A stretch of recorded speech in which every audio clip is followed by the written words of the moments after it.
Hello, everyone.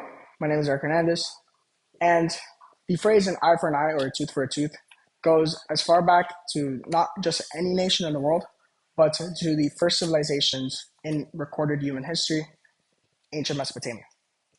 Now, I say this because the phrase "an eye for an eye" is used to defend the death penalty, or was used to begin with. Doesn't mean that it's a good practice. However, the death penalty, at least in the Western industrialized nations, is almost completely abolished, missing just one country, the United States. Now, as a student of political science and having taken two courses as an FIU dual enrollment student about criminology and criminal justice, I've heard about the death penalty and its controversies for multiple years. And all of you, being moral and upstanding citizens of the United States, should find it pretty bad that the United States is ranked pretty low in the morality amongst the Western nations because of this practice. But rather than using subjectivity and morality and whether it's good or bad, I'm going to defend the position to abolish the death penalty through the cost and the financial burden on taxpayers, as well as a lack of deterrence. But first, we do have to cover the historical use. So again, as I stated, the Code of Hammurabi was where the phrase "the eye for an eye" has been published, and it was published by the Babylon Empire nearly 4,000 years ago. And the reason that it's so effective to all of us is because the Code of Hammurabi had a vast effect on all the other nations, including Britain. Now, in 2002, Stuart Barner released The Death of Penalty in American History to the Harvard University Press, where he explained that Britain and the laws that it placed on the United States, or the colonies at the time, allowed the 13 colonies to use hanging as a preferred means of executions when it came to the death sentence, and it promoted a culture where the death sentence was fine. Now, I say this all because according to S.C. Malik and D. Paul Holdsworth, who co-authored a survey of the history of the death penalty in the United States and later published it to University of Richmond Scholarship Repository in 2015. The implementation of the due process in the Fifth Amendment, although good in nature, allows for the removal of life, liberty, and the pursuit of happiness, which would, in theory, constitute a constitutional legality of the death penalty because of the removal of life. Obviously, this is all because if you're found guilty through the due process. Now, if you want to look at it a little bit further, the 103rd Congress of the United States, which was in power between 1993 and 1994, pushed the Federal Death Penalty Act of 1994 within the larger Violent Crimes Control and Law Enforcement Act of 1994.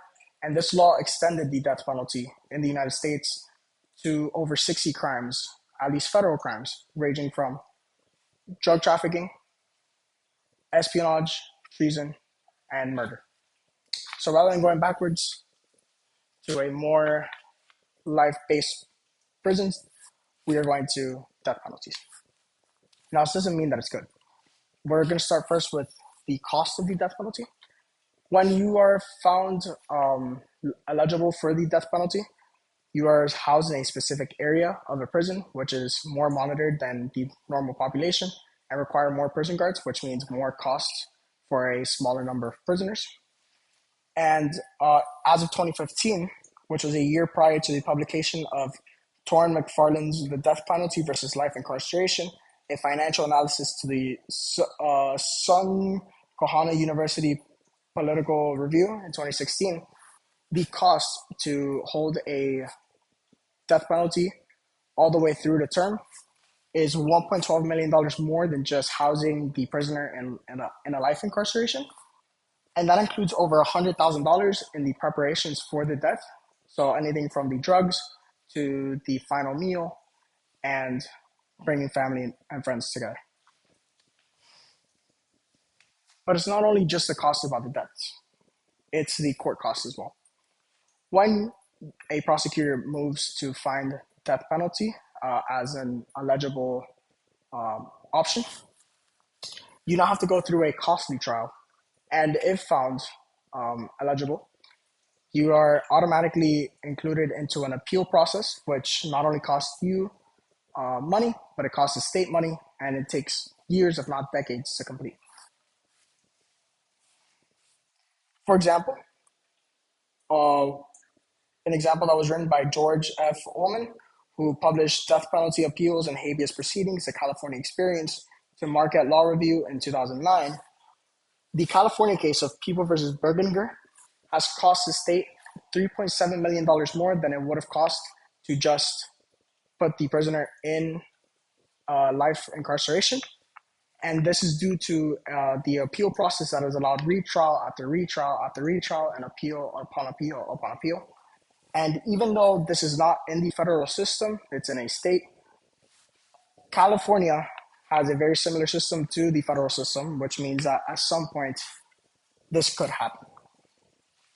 But if you're saying that the financial costs are worth it, let's talk about deterrence. Now, some of you might be wondering what's deterrence.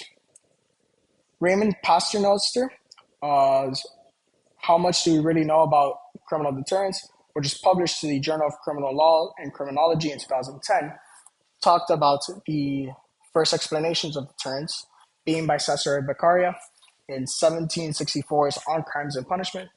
And it basically talks about how we should set up punishments to prevent criminals from committing those crimes. And although there wasn't a label for it before, the eye for eye concept was in itself a form of deterrence, as a potential killer would not risk his life for someone else's. Now, how's that worked? Experts don't know. There's some experts that do believe that it did work, while others think that it doesn't. But for those who do believe, Michael Radelet, who wrote of this in his 1996 journal entry, Deterrence and the Death Penalty, the Views of the Experts, to the Journal of Criminal Law and Criminology, those studies that have found that deterrence actually works have not been very well conducted. Rather, it suffers from logical fallacies or methodology issues, but they're still cited today as proof of some deterrence. Now, regardless of those studies, the fact that there isn't a good enough standard for deterrence, as well as the price and the long history that has proved this, just shows everyone that regardless of your stance, the death penalty, at least logically, does not make sense. Instead of using death to remove a threat from society, we should push for more life incarcerations, make sure that they can never come back into society. Although death does that pretty well, it's way more expensive and it has not shown to work. Now, if any of this resonated with any of you, I urge you guys to call your representatives, call your senators, call your local representatives, state representatives, because just a small push ahead means possibly saving lives, saving money, and saving a lot of deterrence conversations. Thank you all. Of course, these are my citations, the first page and the second page. And again, thank you.